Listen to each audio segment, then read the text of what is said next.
저희 강좌는 사실 책갈피 인문학이라고 하는 거대한 좀 시리즈로 사실 원래 구성이 되어 있습니다. 그래서 제가 이걸 언제 할지 모르고 사실은 제가 그때 준비했던 것인데요. 일단 저희 신앙 강좌가 있다고 해서 그 첫 번째 편으로 저희 손만교회의 신앙 강좌로 한번 처음 그 문을 여는 것입니다. 책갈피 인문학의 의의는 우리가 크리스찬으로서 가장 가까이 하는 책은 무엇일까요? 예, 질문이 의미 없죠? 예, 너무 성서 사랑하시고 가까이 하시고 또 친하시죠? 매일 가까이 하시죠? 예, 자, 우리에게는 성서가 늘 가깝습니다. 친숙하고 귀한 것이고요. 자, 그런데 우리가 사는 땅은 사실은 성서의 땅이 아닙니다. 그러다 보니까 성서의 세계가 때로는 동화처럼만 여겨지고요. 남의 얘기처럼만 여겨지고 그냥 그저 열심히 사셨던 하나님께 선택하셨던 몇몇 어떤 분들의 이야기처럼 들릴 때가 있습니다. 왜냐하면 우리의 발은 땅을 딛고 있기 때문이죠. 하늘을 바라보고 살고 하늘의 말씀인 성서를 우리 곁에 가까이 하지만 우리 발이 땅에 있기 때문에 우리는 세상 것들을 경험하고 세상 것들 안에서 우리를 비춰볼 수밖에 없는 것이 우리의 현실입니다. 자, 그래서 저는 신학교에서 가르칠 때부터 제가 많이 강조했던 것이 뭐냐면 가장 중요한 거 하나님의 말씀 성서 이거를 정말 들이파도록 열심히 가까이 사랑하며 몸에 품어라 라는 것이었고요. 자, 하지만 거기서 끝나지 않고 정말 하나님의 마음에 합하게 살기 위해서 열심히 살고자 하는 사람은 더 업그레이드된 노력으로 무엇을 하냐면 그 당대의 문서들을 읽어야 한다는 것입니다. 그 당대의 문서는 뭐가 있겠습니까? 오늘 아침에 보신 신문도 있겠고요. 또 미장원 가서 머리하면서 보시는 월간지도 있겠고요. 또 개간으로 나오는 뭐 문학 정론지라든지 좀 더 전문적인 그런 책들도 있을 것입니다. 당대의 책들도 중요합니다. 미디어 또한 중요합니다. 드라마 너무 열심히 보신다고 구박당하는 우리 분들 계신데 아닙니다. 구박당할 이유 없습니다. 당대의 문화 코드도 우리에게 중요하기 때문이지요. 근데 중요한 건 뭐냐면요, 땅에 있는 것들에 너무 골몰하다 보면 사실은 하늘의 말씀들을 놓칠 때가 있다는 것입니다. 아마 그렇기 때문에 우리에게는 그런 균형이 필요하지 않을까 싶은데 그렇다고 해서 성서만 내가 알고 나는 세상 것들에는 관심 없어 라고 하는 것 또한 우리가 현실을 살아가면서 부딪히는 문제에 문제가 생길 수 있다는 것과 또한 우리가 지극히 거대한 사명으로 받은 것이 있죠. 우리 모두 사명이 있으시죠? 어떤 사명이 있으십니까? 주님께서 우리 부르셨잖아요. 우리 너무 부족한데 사람 낳는 업으로 부르셨고요. 예수님께서 이 땅 떠나시기 전에 가장 마지막 남기신 말씀, 우리가 보통 지상명령이라고 그래서 The Great Commission이라고 하죠. 가장 큰 대위임, 그게 무엇이었습니까? 서로 사랑하고요. 또 그 사랑하는 목적이 사실 뭐였죠? 너희 사랑하는 것을 다른 사람이라고 보게 하라는 것이었죠. 보게 하면 어떤 효과가 있습니까? 마태복음 28장 가장 말미에 나온 말씀에 의하면 세상 모든 족속으로 제자를 삼아 아버지 아들과 이름으로 세례를 주고 내가 내게 명한 것을 가르쳐 지키게 하라. 무엇입니까? 세상 끝까지 복음을 전하라고 하신 것이었죠. 사도행전 1장 8절도 마찬가지입니다. 자, 근데 우리가 대상으로 삼는 이 땅 마지막 사람들, 그분들은 땅에 계신 분들이에요. 우리가 이렇게 사랑하는 말씀 뭔지 모르시는 분들이에요.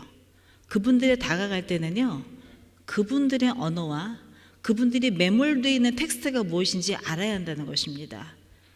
자, 그냥 나만 열심히 구원받기 위해서는 사실 그런 노력이 의미 없을 수 있지만 우리는 이중적인 사명이 있습니다. 내가 크리스찬으로 잘 살아내야 할 것과 플러스 다른 사람들에게도 이 삶을 통해 온전히 제자 삼고 복음 전도의 증인으로 세상 끝날까지 살 것이 우리에게 중요한 이중적인 사명입니다. 그러기 위해서는 세상도 알아야 하고요. 세상의 텍스트도 알아야 되고요. 신문도 보셔야 되고요.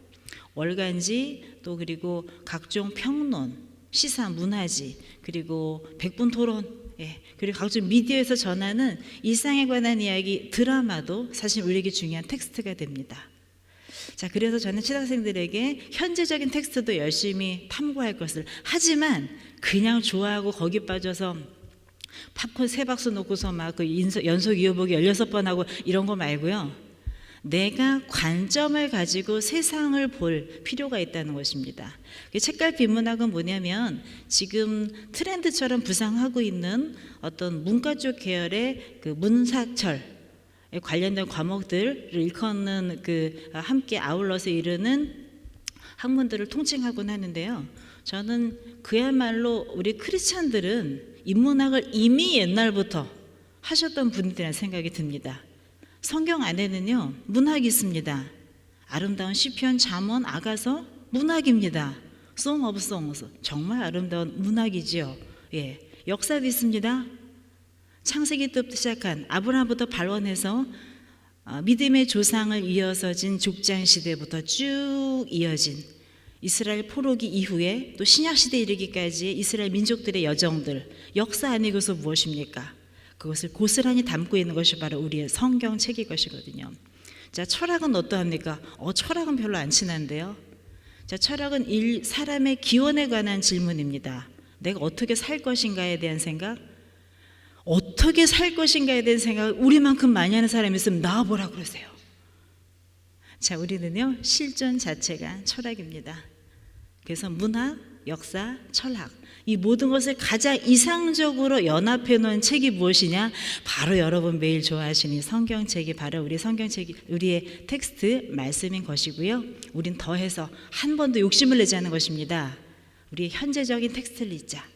자, 근데 더해서요, 현재적인 것들은 이미 익숙하게 우리가 누릴 수 있는 것이지만 좀 더 노력해야 접근할 수 있는 고전이라는 영역이 있습니다.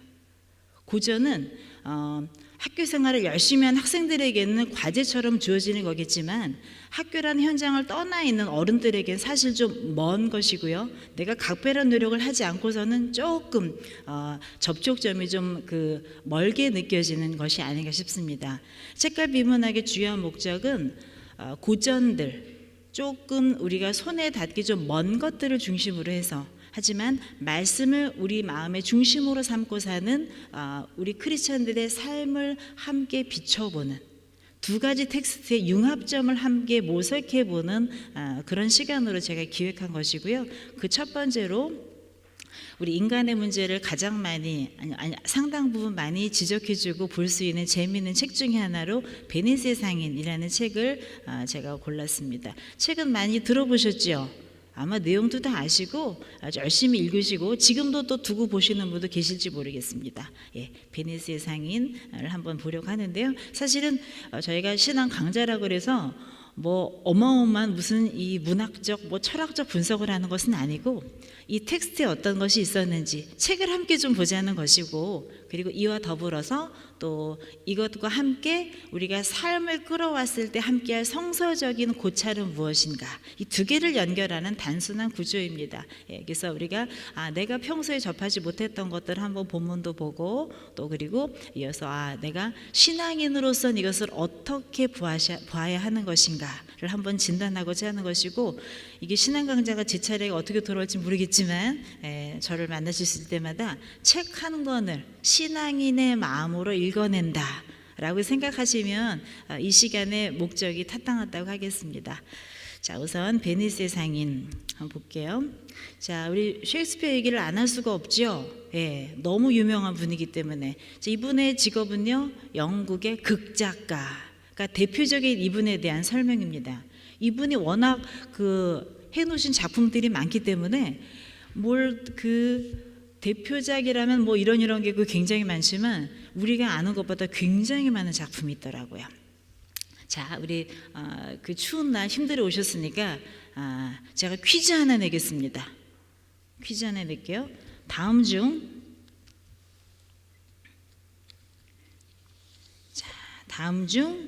셰익스피어의 작품이 아닌 것은 고르시오. 자, 객관식으로 나오겠죠? 네, 1번 헨리 5세,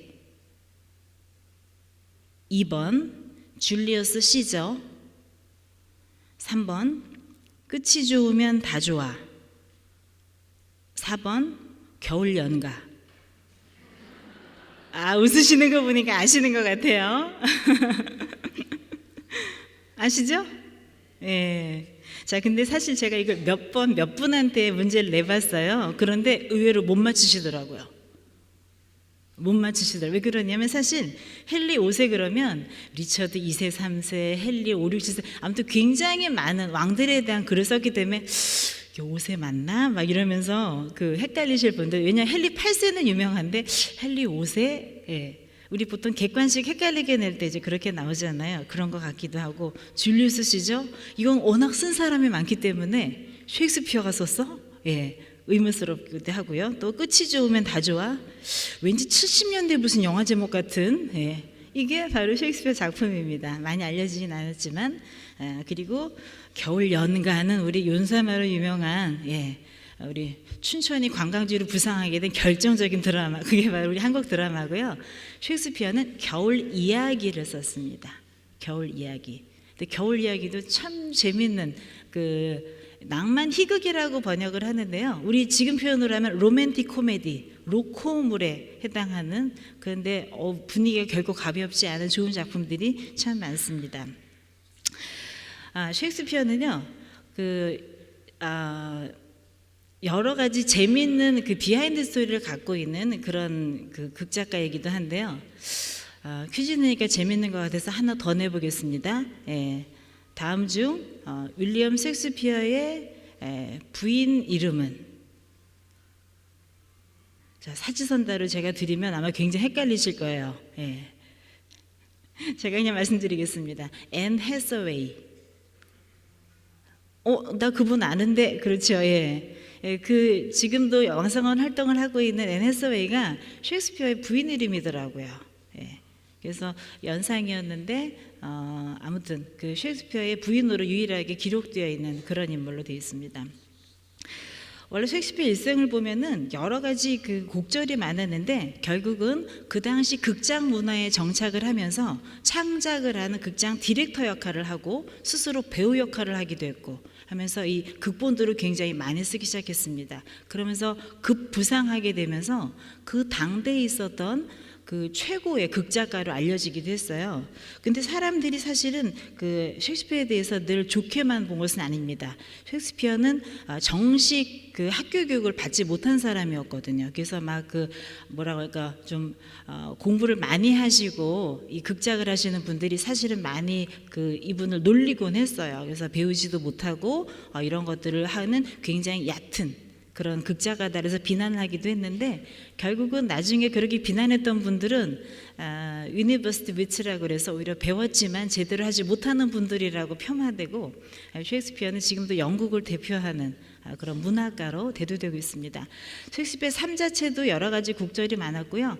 그 작품하는 활동 내내도 이 1기, 2기, 3기를 나누면서 그 사람의 문학적 업적을 평가할 만큼 여러 가지 화제가 많은데 아무튼 중요한 것은 셰익스피어의 삶 가운데 주목되는 건 뭐냐면 이분이 살았던 삶입니다. 그 시대입니다. 16세기 후반 영국이라고 하는 그 시대가 사실 꽤 먼 시대거든요. 우리 지금 2016년 끝자락을 살고 있지 않습니까? 근데 16세기 후반 영국은요, 그 당시 엘리자베스 여왕 시대에 영국이 강대국으로 완전 부상하던 시절입니다. 예, 지금의 영국보다 훨씬 거대한 모습의 영국이 있었던, 그리고 바다를 무대로 하는 대항해 시대, 그리고 문물이 서로 만나게 되고 동서양이 함께 만나게 되는 여러 가지 경제적, 정치적 문물의 변화가 있었던 시절이 바로 그 영국 그 셰익스피어가 살았던 시대고요. 실제로 셰익스피어의 작품 가운데는 그 당시 문화적, 정치적, 경제적 배경이 굉장히 잘 융합되어 있지만 굉장히 흥미로운 스타일로 제시되어 있다는 것이 그 매력이라고 하겠습니다. 지금도 바래지 않는 그 매력이 있습니다. 자, 그럼 베니스 상인으로 곧바로 한번 들어가 볼까요? 베니스 상인은 1596년 작품입니다. 그러면은 꽤 오래됐지요. 1596년이면 지금 몇 년 전이라고 쓸 수 있을까요, 우리가? 수백 년 전이라고 해도 과하지 않은 바로 그 연대입니다. 베니스 상인은 이탈리아에 있는 베네치아를 배경으로 하고 있고요. 거기에서 상업을 하는 무역업에 가까운 상인의 그 모습을 통해서 그 당시에 로맨스와 또 사회 구조와 인종과 종교와 여러 가지 문제를 함께 엮어서 재미있게 구성한 5막 20장의 극입니다. 그러니까 우리가 스토리로 알고 있지만 사실은 이것은 무대를 전제로 해서 배우들이 나와서 한 역을 어떻게 맡아내느냐, 그걸 전제로 해서 만들어진 바로 그런 작품이라고 할 수가 있어요. 베니스 상인을 잘 아시는 분도 있겠지만 혹시 익숙하지 않을 분들을 위해서 제가 잠시 내용 요약을 해드리겠습니다. 상업의 도시였던 베니스에 안토니오라고 하는 한 상인이 있죠. 한 상인이 그 자기 사업을 하고 있는데요. 워낙 왕성한 사업을 하고 있기 때문에 곳곳에 세계 곳곳에 상선을 보내어서 그 상선으로 교역하게 하는 게 이 사람의 업이었습니다. 근데 상선을 워낙 여러 대 띄워놓다 보니까 지금 바다라고 하는 상황은 사실은 여러 가지 변수를 안고 있지 않습니까? 위험이라고 하는 풍랑이 만났을 때 잘 되면은 물론 상선이 무역업을 잘하고 돌아오면 그것이 그대로 100% 수입이 되겠지만 100%를 넘죠. 굉장히 많은 수익을 가져다 주지만 풍랑을 만나거나 갑자기 해적을 만나거나 그래서 그 배에 문제가 생기면 그럼 완전히 마이너스가 되고 마는, 배에 투자했던 모든 그 투자비를 환수하지 못하는 그 상인으로서는 굉장히 어려운 상황에 처한다고 하겠습니다. 안토니오는 바로 그런 커다란 선박을 운영하고 있는 무역업 종사자로 여겨집니다. 근데 바로 그런 안토니오에게 아주 절친한 친구 바사니오라고 하는 사람이 있었죠. 근데 친구가 고민을 털어놓습니다. 자기가 정말 좋아하는 여자가 있고 이 여자는 돈도 많아서 내가 결혼하면 짝 좋겠는데 자기가 그동안 허랑방탕 사느라고 여력이 부족하다고, 지금 조금만 투자하면 내가 이 여인과 결혼해서 이 여인의 부가 다 내 것이 될 것 같은데 지금 조금 부족하니 나의 이 결혼 사업에 투자를 해줄 수 없느냐고 요청합니다. 근데 이 안토니오와 바사니오의 관계는 어떻게 그런 우정이 가능할까 싶을 정도로 그걸 덜커덕 안토니오가 해주겠다고 합니다. 근데 안토니오도 지금 뭐라 그럴까요? 지금 자기 형편이 넉넉한 게 아닙니다. 상선도 돌아오지 않았고 여러 가지가 리스크를 안고 있는 그 상황인데 바사니의 그 청을 들어주겠다고 해요. 근데 수중엔 현금이 없습니다. 이럴 때 우리 어떻게 해야 되죠? 다른 금융권을 동원하죠. 안토니오도 그랬습니다. 자기가 수중이 해결되지 않으니까 다른 금융권을 동원하는데 그 당시 유행했던 것이 뭐냐면 유대인들이 고리 대금업을 하는 사람이 있었습니다. 급전을 빌려주지만 상당히 많은 이자를 붙여서 나중에 자기가 그걸 회수하는 것이죠. 돈이 급하니까 이 결혼 사업을 빨리 시작해야 되겠으니까 결국 안토니오가 돈을 빌려주겠다고 하고 그 현금을 심지어 자기를 보증 삼아서 그 샤일록이라고 하는 그 당시 돈이 가장 많은 유대인 고리대금 업자에게 돈을 융통해서 바사니오에게 돈을 대줍니다. 어마어마한 우정이죠. 자, 근데 여기에 또 미묘한 감정선이 존재하는데 샤일록이라고 하는 사람은요 유대인이고 고리대금 업자인데 안토니오랑 사이가 좋지 않아요. 자, 그리고 기본 전제는요 16세기 영국은요 기독교라고 하는 정신적 기반을 모두 공통적으로 갖고 있습니다. 종교를 갖고 있다 그러면 다 기독교인이에요. 자, 그런데 그런 사회에 샤일록은 유대인입니다. 유대교 종교를 그대로 갖고 있는 유대인이죠. 혈통도 종교도. 자, 근데 그 사람은 왜 안토니오에게 반감이 있었냐면 안토니오가 늘 자기를 향해서 비난을 많이 한 거예요. 어떻게 고리대금을 업을 하냐. 돈을 빌려주면 그냥 빌려주는 것이지 왜 그렇게 많은 이자를 붙이냐 그러면서 샤일록을 굉장히 미워하고 모멸감을 주고 그 사람에게 급전을 빌리는 사람들에게 막 그런 안 좋은 얘기를 해가지고 사업적으로 샤일록이 굉장히 곤란을 당하기도 했고 모욕을 당하기도 했고 안토니오에게 같은 감정이 안 좋습니다. 그런데 그렇게 콧대 놓고 자기를 모욕주던 안토니오가 자기가 급하니까 자기에게 돈을 빌려달라는 거예요. 오케이 했습니다. 하지만 곱게 빌려주기 싫죠. 자, 그래서 증서를 받는데요. 증서에 명기를 하자고 합니다. 아니면 당신이 갚을 수도 있겠지만 우리는 계약이니까 만약에 못 갚을 경우 안토니오의 신용으로 지금 이거 빌리는 거니까요. 만약 못 갚는 경우 당신의 몸에서 살 1파운드를 떼어낼 수 있도록만 해달라. 별거 아니다. 별거 아니다. 그냥 1파운드만 떼어낼 수 있도록 해달라라는 걸 넣자고 그래요. 근데 거기에 선뜻 안토니오가 수락을 합니다. 아마 본인이 이미 아예 그 정도 충분히 변제할 능력이 됐다고 믿었던 것인지 아니면 장난스럽게 했는지는 모르겠습니다만 그런 설명 없이 아무튼 그냥 그대로 수락한 것으로 샤일록이 제안한 자기의 살을 취하는 조건을 그대로 오케이 하는 것으로 이해가 되죠. 자, 그리고서 결국은 안토니오는 그 돈을 빌려준 채 대기 중이고요. 바사니오는 그 돈을 가지고 신나게 이제 그 자기 애인이 있는 벨몬트라고 하는 도시에 가서 이제 구원을 하게 됩니다. 자, 무대가 바뀌면서 벨몬트 얘기 잠깐 할게요. 벨몬트라고 하는 곳은 이 작품 전체에서 두 가지의 지명이 등장하는데 하나가 베니스. 베니스는 상업의 도시입니다. 철저한 거래와 또 법정이 서는 법률과 기준이 있는 그런 단단한 곳이라면 벨몬트라고 하는 곳은 아름다운 아가씨 포샤가 구혼자들을 기다리는 그 낭만의 도시로 설정이 됩니다. 그래서 주로 연애는 벨몬트에서 하고요, 사업은 베니스에서 하는 구도로 이 극이 이루어져 있는데, 자, 벨몬트로 무대가 바뀌어서 자, 벨몬트에는 포샤라고 하는 한 아름다운 아가씨가 있습니다. 을에 많은 문학 작품이 그러듯이 얼굴만 예쁜 것이 아니라 돈과 지혜와 명예까지 함께 갖춘 아주 그 당시 최고의 재원 아가씨가 있었는데요. 아버지가 돌아가시면서 많은 유산을 남겨주어서 더더군다나 빛이 나는, 그래서 많은 구원자들로 하여금 너무나 매력 만점인 그런 아가씨가 있었습니다. 그런데 어떤 스토리가 있냐면, 이 포샤에게는 아버지가 돌아가시면서 어마어마한 유산을 주셨는데 조건이 있었어요. 이 유산을 너가 결혼할 남자와 함께 나누는데 결혼할 사람을 정하는 기준을 정해준 거예요.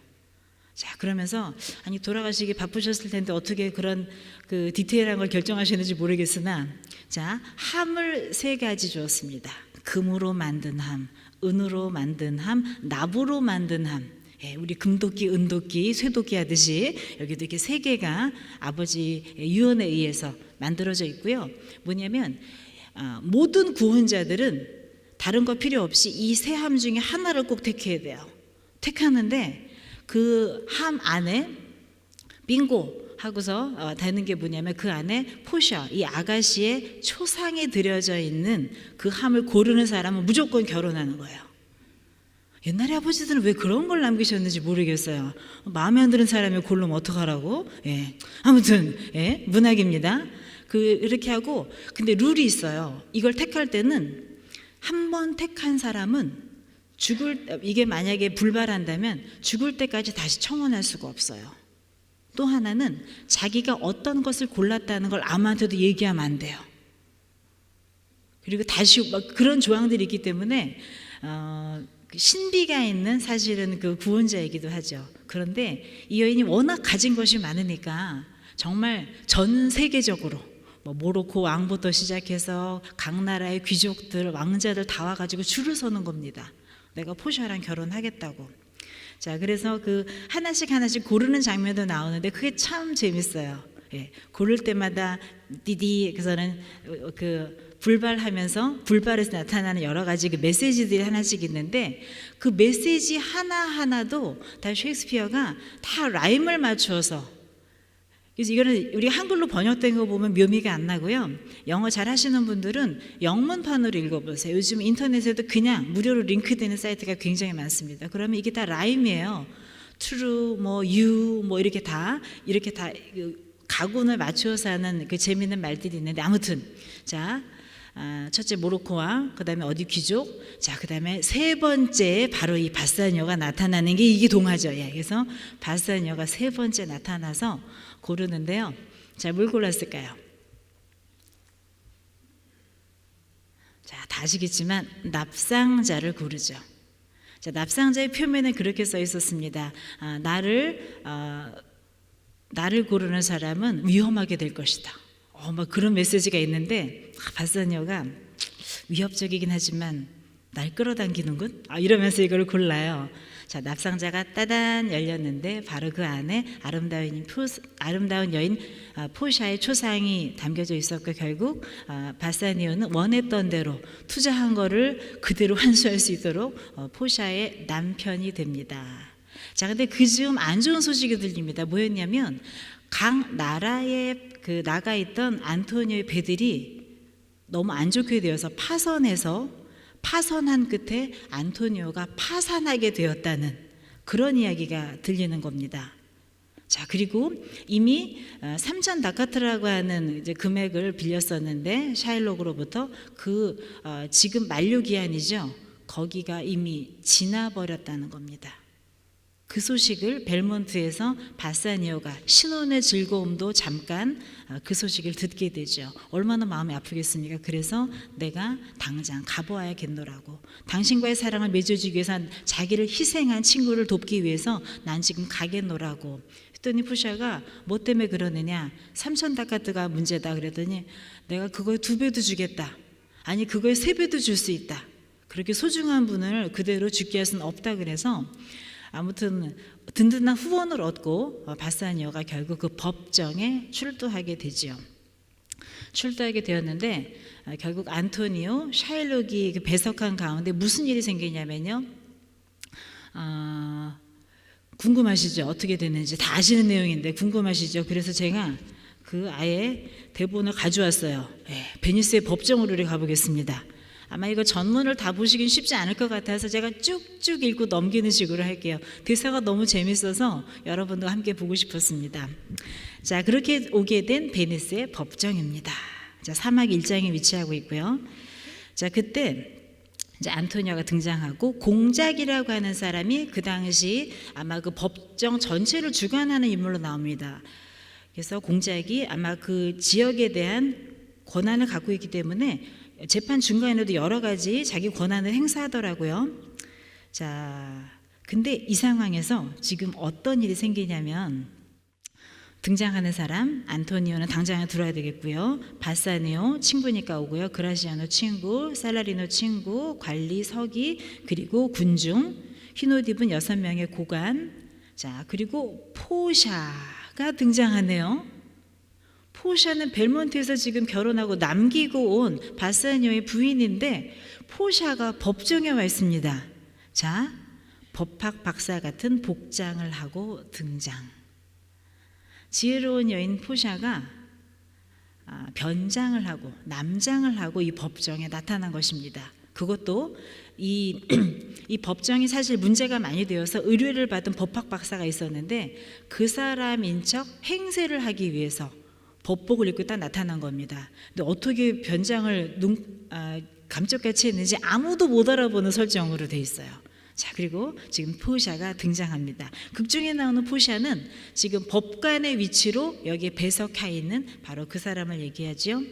자, 포샤가 맞이합니다. 그러면서 신문을 시작합니다. 그대 이름은 샤일록인가? 제가 샤일록입니다. 샤일록은요 이미 영화로도 나왔었는데 영화에 보면은 이미 법정 올 때부터 신나가지고 이만한 칼을 가져와요. 막 들고 막 갈고 막. 그래서 지금 신났다. 나 그렇게 미워했다. 안토니오 너 나 이렇게 미워했지? 내가 가만두나 봐 이러면서 지금 어차피 못 갚고 절대 갑이잖아요. 그래서 이 칼자루는 자기가 쥐고 있으니까 위풍당당 이 자리에 서 있는 것입니다.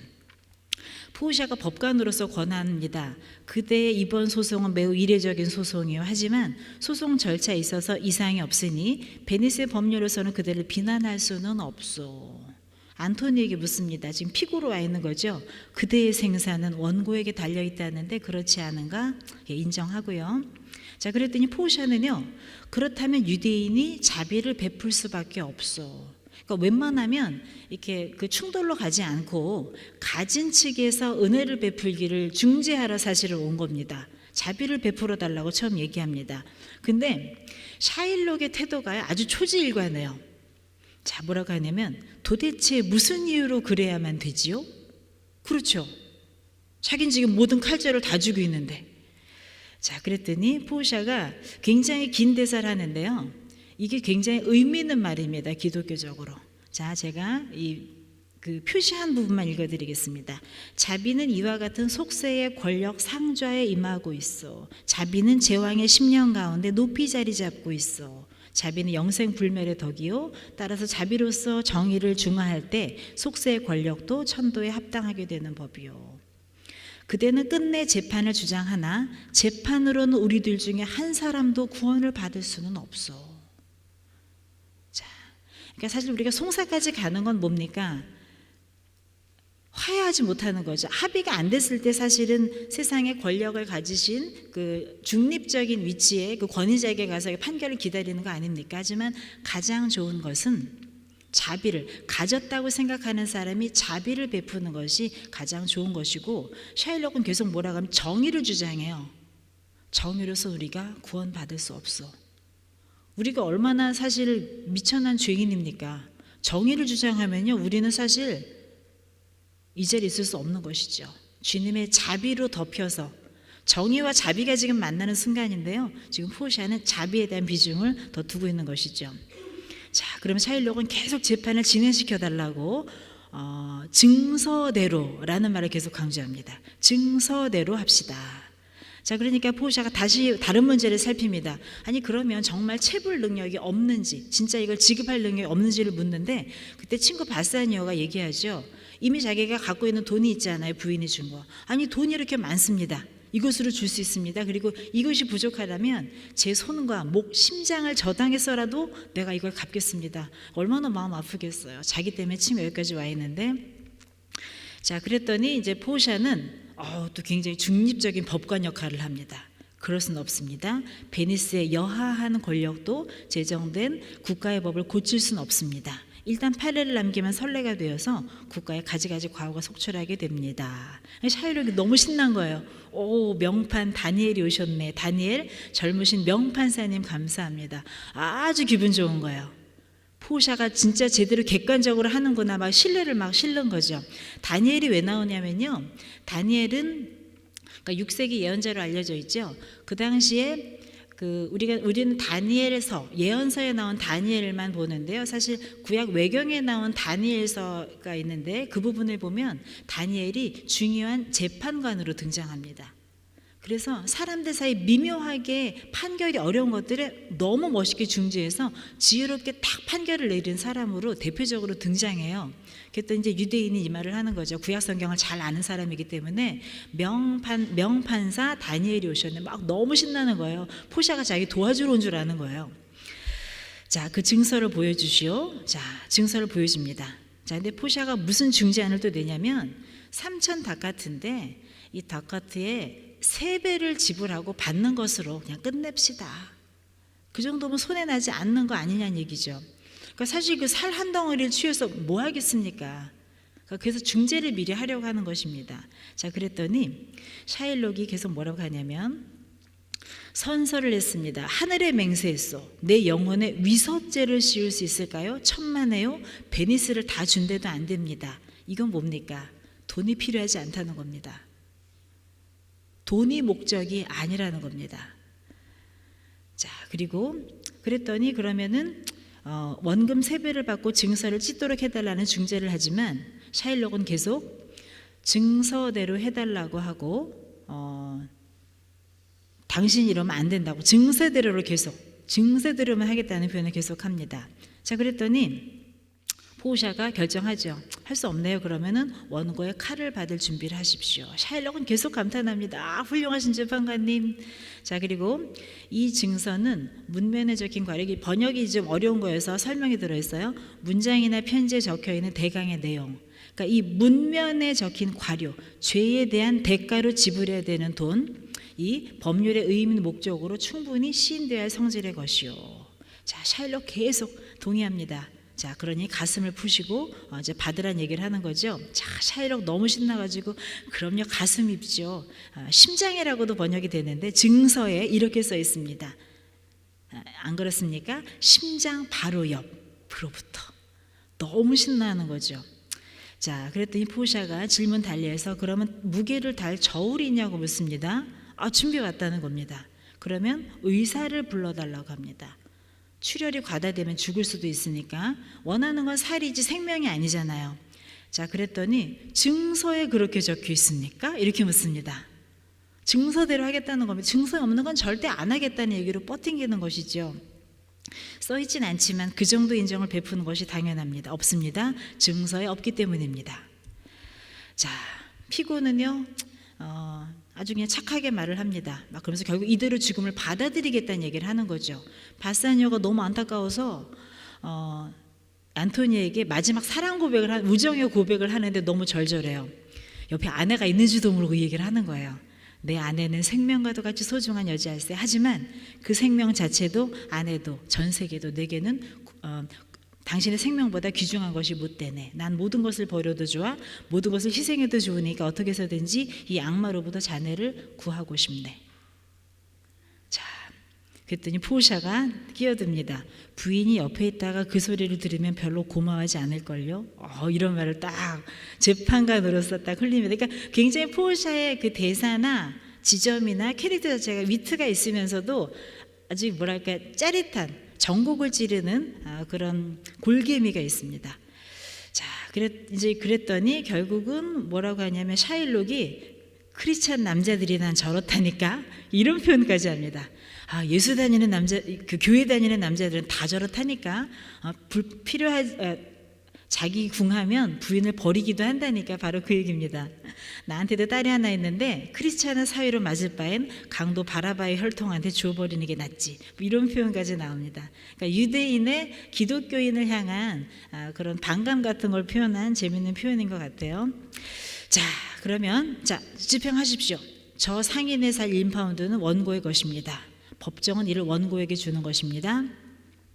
자, 그렇게 해서 언도를 하는데, 자, 그 다음에 어떻게 하냐면요, 얘기가 흘러가서 자, 살을 준비를 하도록 막 하는데, 지금 자, 어떤 얘기가 생기냐면 잠깐 한 다음에 포샤가 하는 얘기가 있습니다.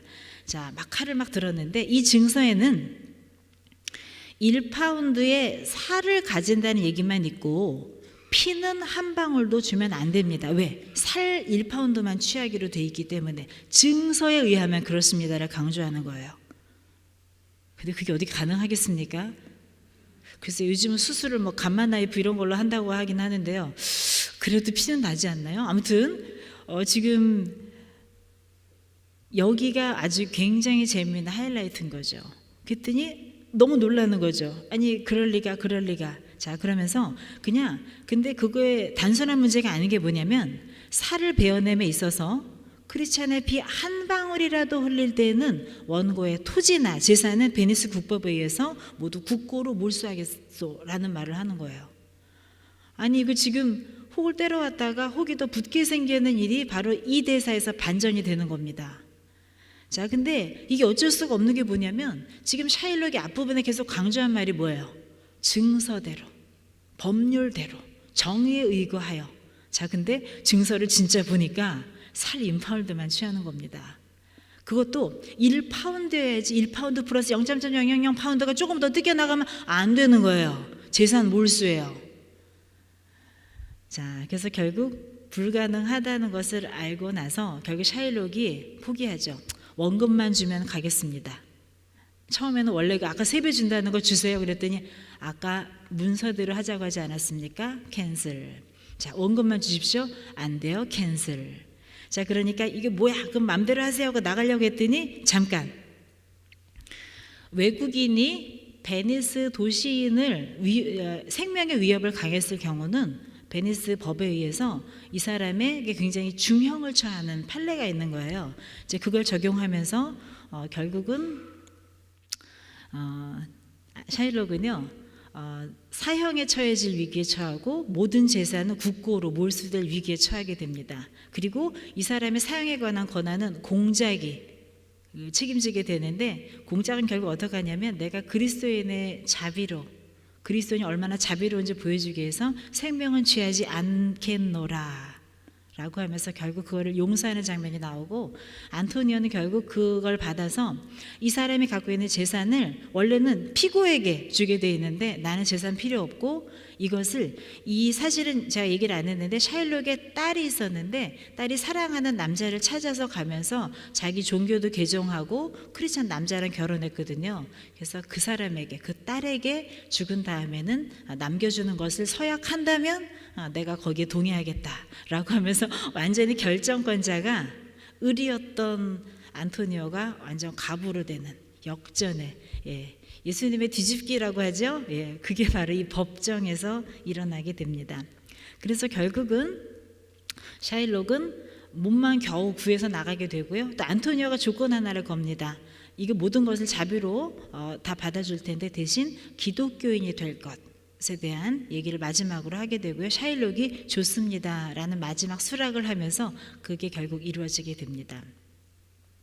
그래서 많은 사람들이 샤일록의 것을 이제 비난하면서 또 통쾌해하면서 끝나게 되는 유쾌한 법정 이야기죠. 이 다음에도 이어지는 재미있는 에피소드가 몇 개 있는데, 자, 아무튼 오늘 얘기하고 싶은 핵심은 바로 이 법정 이야기였습니다. 어떤 생각이 드십니까? 자, 샤일록은 정의와 증서와 법률을 강조했던 사람이었습니다. 근데 결국 그 틀이 그 사람을 고스란히 가둬버리게 되는 거죠. 그래서 사실은 본인이 남의 생명에 위협을 가했다가 본인이 생명의 위협을 당하는 사실은 그런 상황이 될 뻔했습니다. 그래서 결국은 개종하고 주인공들의 해피엔딩으로 유쾌하게 끝나는 것이 바로 이 마무리 부분이긴 한데요. 이 법정에서 보여지는 것은 여러 가지 이게 겹겹이 나와 있는 그 당시의 사회상을 보게 만듭니다. 근데 가장 중요한 것은 우리가 사람을 대할 때 내가 이 사람에게 향한 어떤 권한이 있다고 해서 막 하는 것이 실제로 그것이 정말 정의로운가, 그것이 가장 합당한가를 생각하게 해주는 부분입니다. 인간관계라고 하는 것이요, 일방적인 건 거의 없는 것 같습니다. 심지어 고용주도요, 내가 회사 사장이어도 나에게 고용된 사람들을 내가 월급 주는 사람이니까 사실 마음대로 할 수 없습니다. 그죠? 노동법이라고 하는 제도적 장치도 있지만 사실은 쉽지 않아요. 왜냐하면 목적을 향해서 움직이게 만들기 위해서는 이 사람들의 마음을 얻어야 돼요. 근데 내가 고용주고 내가 권한 있는 사람이다 그래서 갑행세를 너무 하게 되면 이게 언젠가 전복돼서 다른 형태로 돌아올 날이 꼭 있다는 겁니다. 이걸 소설에서는 굉장히 멋있고 재미있는 반전 코드를 사용해서 우리에게 서술했지만 이런 일이 사실은 굉장히 많죠. 성경책 하나 생각이 났습니다. 에스더 7장에 보면 에스더서가 전반적인 얘기가 중요 중심 인물이 누구죠? 에스더의 그리고 그 친척되는 모르드게라는 인물이 있고 하만이라고 하는 그 페르시아의 정치가가 있죠. 고관으로 나오는 이 대립이 나타납니다. 내용 잘 아시겠지만 에스더는 유대인임에도 불구하고 소수민족 출신임에도 불구하고 은총을 받아서 페르시아의 왕비가 됩니다. 왕후 역할을 하게 되죠. 그런데 고관이었던 하만은 왕 바로 밑에 있는 직책이었는데도 불구하고 모든 것을 다 누렸는데 뭐 하나 눈에 거슬렸냐면요, 성문지기로 있는 유대인 모르드게가 자기한테 인사를 안 하는 거예요. 그걸 굉장히 괘씸하게 생각합니다. 자, 그랬다가 어떻게 하냐면 그 괘씸한 거를 그냥 괘씸한 걸로 끝나는 것이 아니라 저 사람 그냥 두면 안 되겠는걸? 그래서 저 사람 어느 민족이야?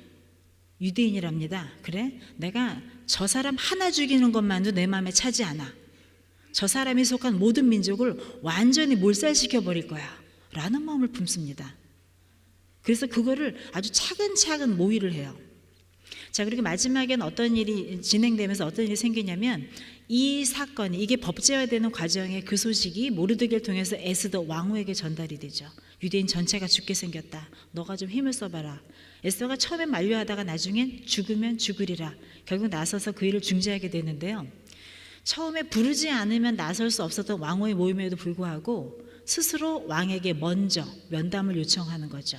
근데 하나님의 역사하시면 모든 일이 순조롭게 이어집니다. 그 왕이 에스더를 바라보니 사랑스러워 보이더라. 이게 하나님의 타이밍 아니겠습니까? 멋있게 하고 나타났는데 왠지 보기 싫어지면 어떡하겠어요. 근데 시녀들과 함께 금식하며 죽으면 죽으리라 신앙의 결단, 민족의 결단을 하고 나타났더니 하나님께서 은혜를 그 자리에 주셔서 이 왕의 눈을 뒤집어 놓으셨어요. 그래서 왕의 눈 자체에 뽀샵 처리를 확 해주셨어요. 그래서 딱 나타났는데 사랑스러워 보이더라. 그래서 귀를 내밀어서 면담을 수락하고 내 청이 무엇이냐? 나라의 절반이라도 주겠노라. 우리 이 정도 돼야 되지 않습니까? 예. 자, 아무튼 그래서 그랬더니 결국 거기에 자기 다른 걸 구하지 않고 민족적 위기에 대한 해결을 구합니다. 근데 왕이 그걸 두고 아니 그런 일이 있었냐? 누가 그 일을 꾸몄느냐? 자, 그래서 결국은 하만의 모든 모략이 결국 그 모의가 드러나게 되고요. 왕이 너무 경노하는 거죠. 이런 우스운 법을 만들어서 나를 이렇게 바보같이 만든 사람, 그게 바로 고관인 너냐? 화가 나가지고 어떻게 하냐면, 사실은 근데 이 하만이요, 그 사이 또 무슨 일이 하나 더 있었냐면, 왕후가 이거를 너무 긴한 얘기를 전하기 위해서 왕에게 한번 얘기하는 게 쉽지 않았습니다. 왕후라고 해서. 그래서 너무 어렵게 잔치를 마련해서 청을 들어달라고 할 때 사실은 잔치에 먼저 초대를 합니다.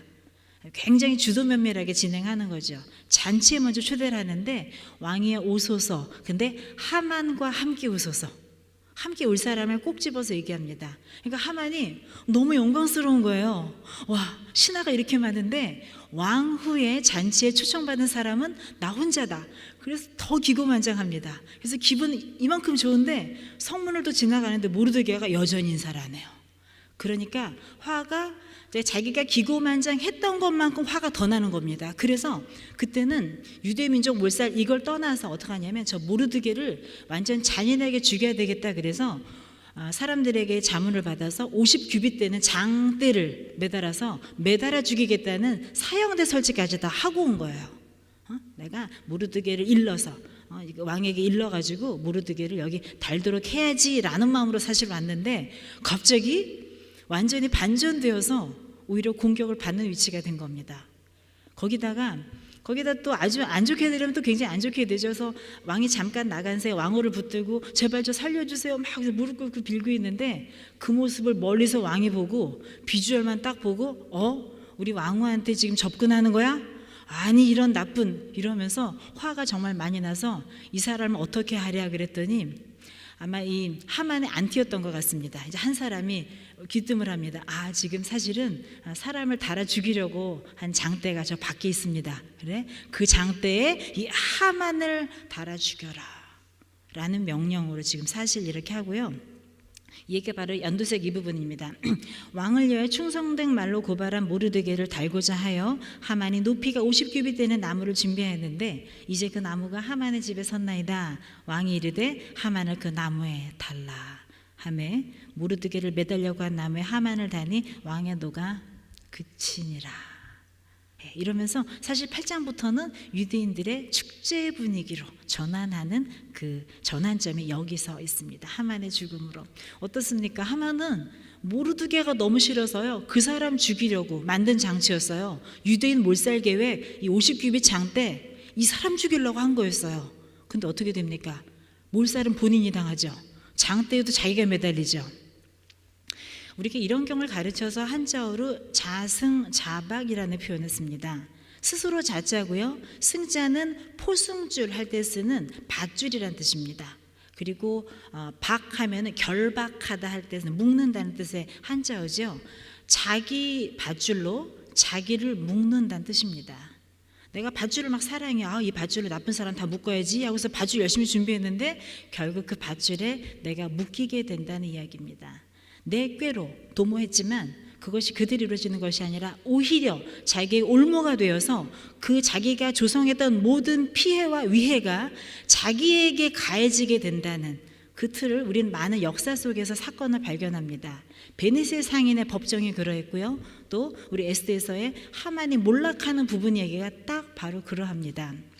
자, 그런데 이분들이 결국 자승자박하게 된 그 원인을 한번 생각해 봤습니다. 무엇이 이 사람들을 스스로 올가매게 만들었는가? 밧줄을 가질 정도의 힘이면은요, 남을 얼마든지 겁줄 수도 있고요, 마음대로 컨트롤할 수가 있습니다. 근데 왜 그 밧줄이 거꾸로 방향을 틀어서 나를 묶게 되었을까? 거기에는요, 핵심 키워드가 분노라는 게 있더라고요. 샤일록 같은 경우도요, 제가 그 법정만 소개했지만 이전에 어떤 장면이 나오냐면 사람들이 이제 다 지나가면서 얘기하는 거예요. 아니 그 1파운드 살덩어리 뭐 하려고 그 재판을 하려고 그러냐 그러면서 다들 한마디씩 해요. 그거 뭐 쓸 수도 없는 그 사람의 살덩어리를 뭐 하겠냐고 자꾸 이제 마음을 풀도록 권유할 때마다 나는 그런 거 관심 없어. 내가 그거 다른데 버려도 좋아. 나의 관심은 그게 아니야. 나는 그들이 괴로워하는 걸 보는 게 내 마음이야. 그런 표현을 흘린 적이 있습니다. 그러니까 샤일록을 한번 생각해 봤어요. 이 사람이 왜 이렇게 분기가 많이 마음에 사무쳤을까? 기독교인의 그 완전한 배경 가운데 유대인이 혼자 소수로 있습니다. 그러니까 그 자체가 사실 부담스러운 거죠.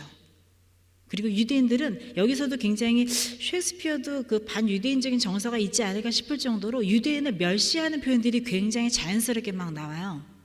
막 나오는데 그 유대인들이 갖고 있는 그 마음은 계속 모욕을 당하지만 이 가운데서 자기가 살아남아야 되기 때문에 가장 수익률이 높은 고리대금업을 보통 하는 겁니다. 유대인들은 세계 전역에 디아스포라 형태로 흩어져 있지만 어딜 가나 자기들만의 공동체 게토를 만들고 자기들끼리 통용하면서 경제력을 가지고 그 지역을 조금씩 넓혀 나갑니다.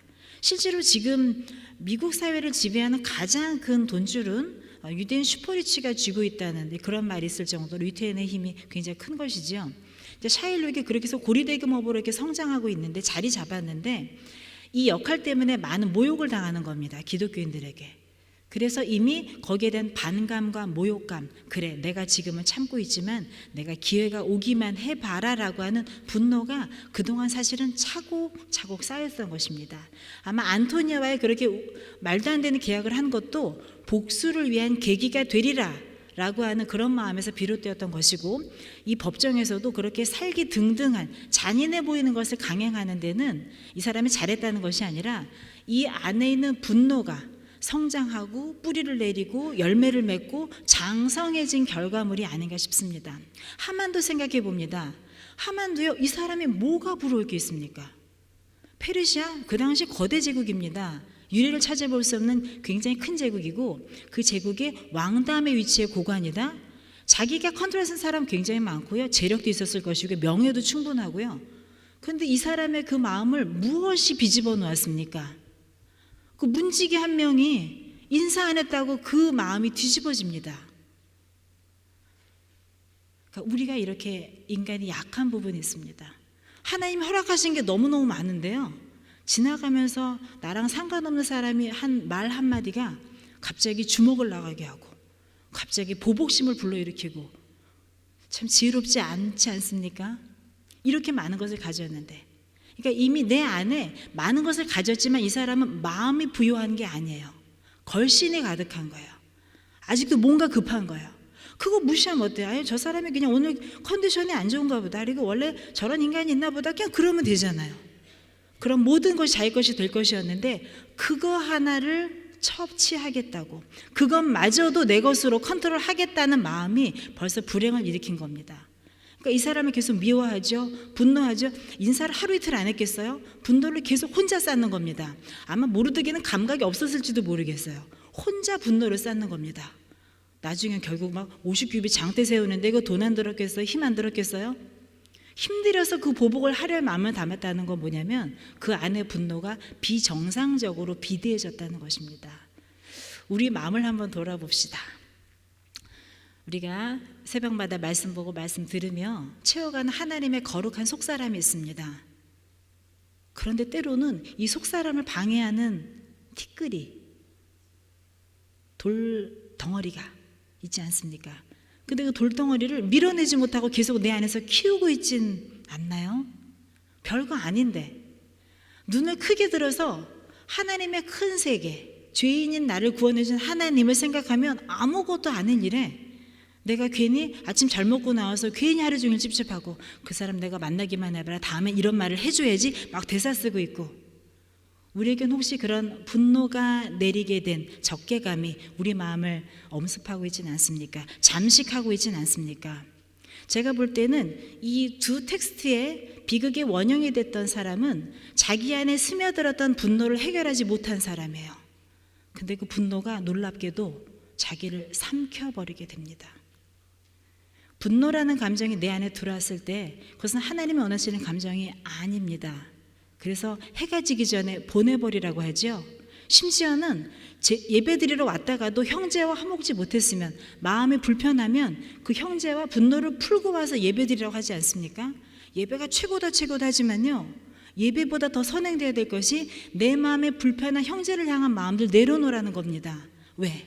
그게 해결되지 않으면 우리가 하늘에 속한 신령한 하나님의 사람인데, 그게 우리가 잠시 정신줄 놓는 사이에 우리를 갉아먹고 들어앉아서 주인이 아닌 것이 주인 행세를 하면서 우리의 삶 전체를 흔들어 버릴 수 있다는 것입니다.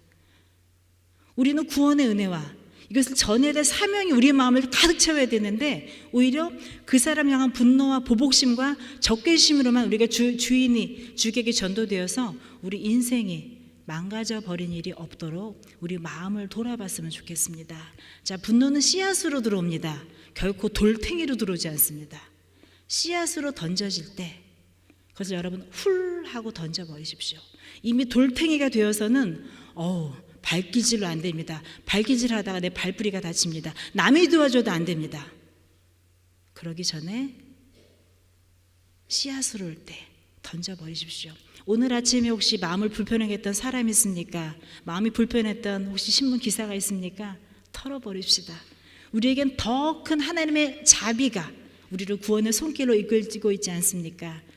조문과 명문과 법률과 정의, 그것을 넘어선 상위의 권위가 바로 주님의 자비고, 자비만으로 채우기에도 너무 부족한 오늘 24시간 분노의 씨앗을 모두 털어버리고 자비만으로 가득 채운, 그리고 충만한 채로 계속 그 풍성한 삶을 나누고 전수하시는 우리 성도님들 되시기 바랍니다. 기도하겠습니다. 하나님 감사합니다. 우리에게 거룩한 속사람 허락하시니 감사합니다. 주신 좋은 것이 너무 많은데 우리에게 허락하시지 않은 작은 것 때문에 우리 마음이 상하지 않게 하옵소서. 또 그것 때문에 우리가 분노하는 마음을 마음에 두지 않게 하시고, 그 분노가 우리 안에 씨앗을 내리고 뿌리를 내리고 점점 커져서 우리를 잠식하고 우리를 먹어버리고 결국 우리 밧줄로 우리를 올가매고 마는 어리석은 사람 되지 않도록 주여 우리 입술을 지키시고 생각의 틀을 지키시고 우리의 접하는 주변 사람을 지키시고 우리의 판단 가운데 또한 함께하여 주옵소서. 이어지는 신앙 강좌 가운데 우리가 접하는 모든 텍스트 가운데 주님의 은혜를 볼 수 있는 주님의 시선을 허락하시고 마음 주신 그대로 또한 행하며 살 수 있는 우리 믿음을 주옵소서. 감사합니다. 모든 말씀 예수 그리스도 이름으로 기도하옵나이다. 아멘.